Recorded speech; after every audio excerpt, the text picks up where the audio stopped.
বাংলাদেশ জামায়াতে Islamic secretary general অধ্যাপক মিয়া গোলাম পারওয়ার বলেছেন, নিরপেক্ষ নির্বাচন করতে প্রশাসনের যতটুকু সময় লাগবে সেই সময় জামায়াতে ইসলামী দিতে প্রস্তুত রয়েছে। সকালে সদর উপজেলার হবখালী ইউনিয়নের হামিদুন্নেসা মাধ্যমিক বিদ্যালয় মাঠে জামায়াতের সাবেক আমির নুরুন্নবী জিহাদির জানাজা শেষে তিনি কথা বলেন।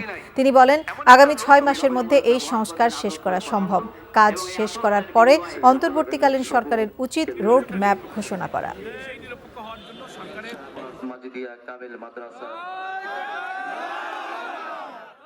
আগামী 6 মাসের মধ্যে নির্বাচনের সাথে রিলেটেড ডিপার্টমেন্টের সংস্কার সম্পন্ন করা সম্ভব।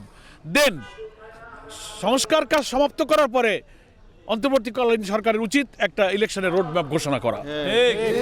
সেই রোডম্যাপ কতদিনে কিভাবে করবে সে ব্যাপারে জামাত ইসলামী আমরা সরকারকে বলেছি যে একটা নিরপেক্ষ নির্বাচন করতে আপনার যে রাষ্ট্রীয় প্রস্তুতি, প্রশাসনিক প্রস্তুতি নিতে গ্রহণযোগ্য যৌক্তিক যতটুকু সময় লাগবে জামাত ইসলামী সেই সময় দিতে প্রস্তুত আছে।